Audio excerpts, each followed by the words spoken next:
Alright, welcome back to WoW Wednesday. This is actually my third attempt at recording this video. The first time, I accidentally hit stop instead of pause and recorded the whole thing to nothing. The second time, the last time, I thought I had done everything right. Unfortunately, you guys would have been staring at this opening screen the entire time because I forgot to transition. So we're gonna do a take three. Hopefully nothing bad happens this time because I'm starting to feel like a moron this week. So, give me a second. We will jump right back in. We're going to be exploring Burning Steps, and hopefully, I do it right this time. All right. I think I did everything right this time. I'm not sure. Hopefully. Cross your fingers. Because otherwise, I'm going to feel like an idiot. I was uploading it to YouTube, and I was like, why is it saying that it's only going to take 10 minutes to upload this video when literally nothing ever takes that little time unless it's like a 2-minute video? And I was like, well, let me go back and look at it in OBS. And then I was like, oh my god, I am so dumb. So anyway, yes, we are going to go through Burning Steps, but first we're going to take the shortcut through Blackrock Mountain. Now, Blackrock Mountain is a really cool little zone. I mean, it's not technically a zone, but darn it, it should be. Because there are now 4 dungeons and 2 raids in here. I don't think, other than maybe the Caverns of Time, that I can think of any area in World of Warcraft that has this many instances packed inside of it, which is kind of cool.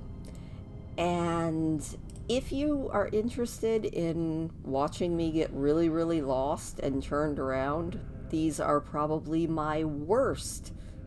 Oh my gosh, wait a minute. It's showing that there's actually 3 raids in here. 3 raids and 3 dungeons, so guess I'll have to look that up on WoW Wiki yet again. But yeah, if you're interested in watching me get terribly turned around and lost, especially when you put me into lower Blackrock depths, which is possibly the one that I am the worst at, then I will do that for you.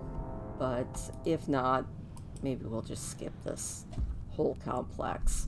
Molten Core is cool, but the whole Blackrock complex I get completely turned around and lost in. It is technically the ancient home of the Dark Iron Dwarves, and it's also the first home of Ragnaros. So that part's kind of cool. But yeah, if you played World of Warcraft back in the day, then you probably remember traversing the chains and trying not to die as you went down here to speak to old Lothus Riftwalker to get attuned to Molten Core, and going through that raid was always fun. In fact, it looks like there's somebody there that is about to go through Molten Core on their own. We'll just leave them to do that. But yeah, it was a trip.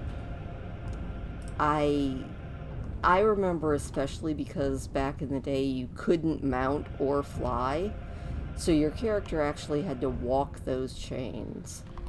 And I have enough issues with heights in real life, and even in World of Warcraft, I was always convinced I was going to fall and my character was going to die in lava, which I think probably happened a few times. But yeah.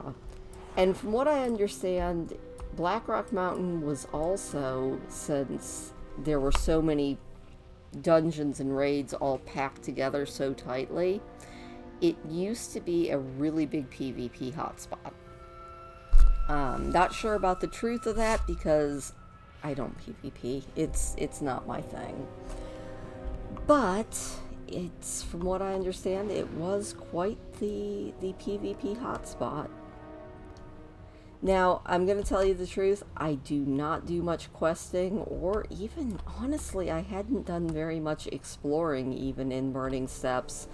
I have done all of the quest chains here because I wanted to get Lore Master, and also because I like questing, but most of these Burning Steps, Searing Gorge, and these middle areas, they're just not my aesthetic. I am not a big desert person, and that coupled with the fact that there are no rest areas in the Burning Steps always made it one that I would kind of skip. Although, to any Alliance player, the coolest thing about the Burning Steps is probably the fact that now that we can all fly, we can all come up here and help these dwarves that are on their little expedition kill that rogue black drake if you want to. I remember the first time I flew from Stormwind to Ironforge, and I was like, what is going on with that fight? And then coming up here and actually trying to fight the drake with these dwarves, who it looks like one of them has been either injured or killed. I don't know. Actually, she looks like she's just kind of sleeping. And unfortunately, that other dwarf just walked right over her, kind of like I just did. Yeah, she looks like she's just sleeping. She looks pretty happy, too. So yeah, I always thought that was kind of cool. Oh, I thought the dwarves had a cat there for a minute. Nope, that is my pet. So yeah, I don't spend a lot of time here on the Burning Steps. I usually come flying through to do this pet battle that is right over near the entrance to Blackrock. Sometimes I'll come in and run through Molten Core because there are a few things that I like to mine from Molten Core for older patterns. And if there's an archaeological dig site, I will come and dig here, but I really don't quest here or anything. With that being said, though, I have found out, and then I remembered doing it. I think I was playing a Horde character at the time, and Old Gorzeki Wild Eyes used to be part of the Warlock quest chain to get your mount. And I do remember that.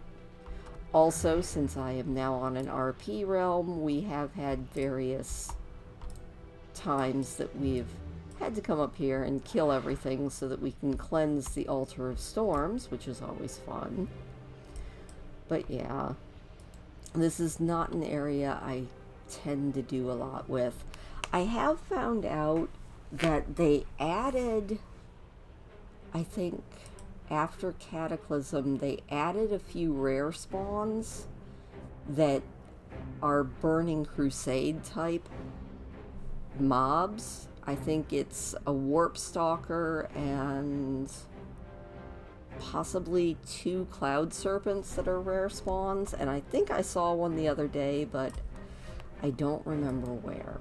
So, now no matter if you're Horde or Alliance, there are no rest zones in this area, which is another reason I don't do a lot of questing here. Although it is always fun to see the ever-shirtless John J. Keeshan. I don't think I've ever seen this NPC wearing a shirt. I think he just doesn't enjoy shirts. But yeah, no rest zones is another reason I tend to not spend a lot of time here. Now, I did say one of the main reasons I always come through this area is this pet battle, which is a very annoying pet battle. And if you're into pet battling, actually, even if you're not, get into pet battling. It's a great way to get almost free experience points because you can start doing the daily pet battles, and it's a good chunk of experience points if you're looking to level a character up. But this pet battle is a pain in the rear end because of, me see if I can zoom in and we can see him here. This little fire beetle. This little dude right there. He is a huge pain in the butt because he has an attack which will basically turn the floor into lava. Under your pets, your best counter action is to bring a pet of your own that can change the weather. If you do that, the battle isn't too bad, but if you don't, it's a pain.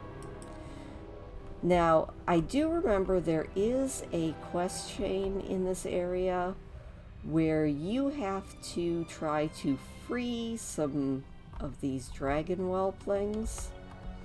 Like I said, it's been a long time since I've done the quest chains in this area, but I do remember freeing a bunch of dragons, and it was always kind of sweet. Now, one thing I did find in this area that I don't think I had ever seen before is there is a little cave right here.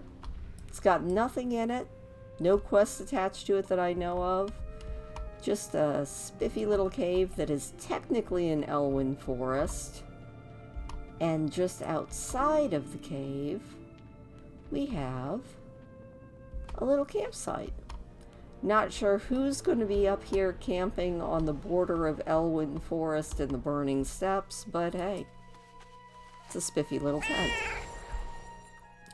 I also went through, there is a lake that touches Elwyn Forest, the Red Ridge Mountains, and Burning Steppes. And I spent a lot of time earlier today kind of coursing around and seeing if there's anything in the lake, if there's anything under the lake. There's not, but it's kind of pretty. Well, it's prettier on the Red Ridge mountainside, obviously, because there's actually some greenery, but it's still kind of nice. But yeah, unfortunately, there really wasn't much else to the Burning Steppes. There is the ruins of Thalassian, which is the ancestral city of the Dark Iron Dwarves here in the middle. It's pretty much been taken over by, what kind of... It's orcs, but they're hostile to the Horde too. And until about 2 minutes ago, I probably had the name of the orcs in my head, but now it's gone. Because good job me. And I do know on the Horde side, when you're questing here, you actually have to infiltrate these guys. Blackrock. That makes sense. Blackrock.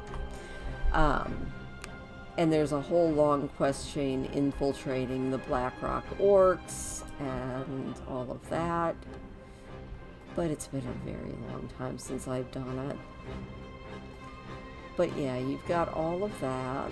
And there's also a tribe of ogres down here at this end of the Burning Steppes.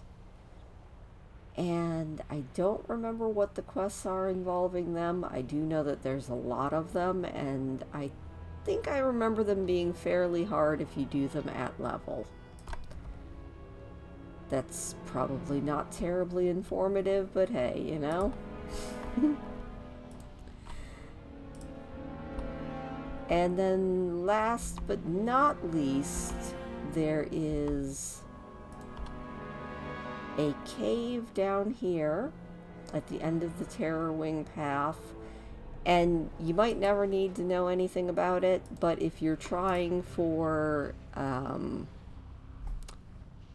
the whole, whatchamacallit, exploration, like if you want to get the Tabard of the Explorer, you have to find everything.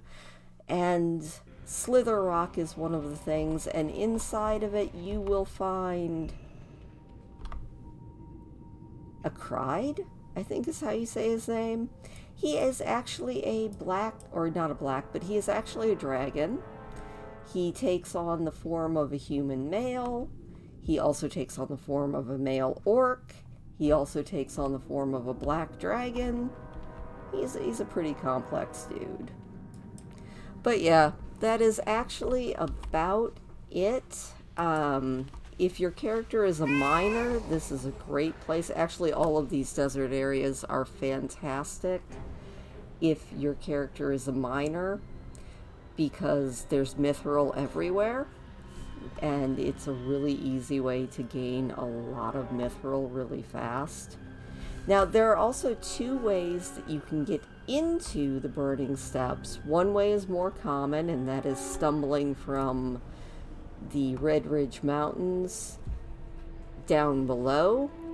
Although that way is not all that easy because you're going to have to run a gauntlet of flame elementals. If you can get to it, this Terror Wing path, which then becomes the, I think it's just called the Red Ridge Valley path. Red Ridge Pass is probably the nicer way to go, but I'm pretty sure you do have to do a little bit of fighting your way up here. But it makes a nice little backdoor into the Burning Steps. But yeah, that is about it for me. Hopefully this one actually comes out the way it's supposed to. I'm still feeling a lot of ways about messing this video up twice now, so I hope that this one comes out, because I don't know if I have it in me to do it a third or a fourth time. But yeah, if you want to see me attempt all the dungeons and raids inside of Blackrock Mountain, let me know. Otherwise, we'll probably be moving on into the Red Ridge Mountains, because that's just a prettier area. But I have no problem at least attempting to do all of those dungeons. I'll probably get horribly lost inside of them, especially Blackrock Depths. That one is my nemesis. I don't know that I have ever completed it without having help. But also I hear a cat scratching somewhere. Whatever. Anyway, thank you so much for watching. Drop me some comments down below if I missed anything that you know about, if you quested through this area and maybe I just missed a huge lore bomb.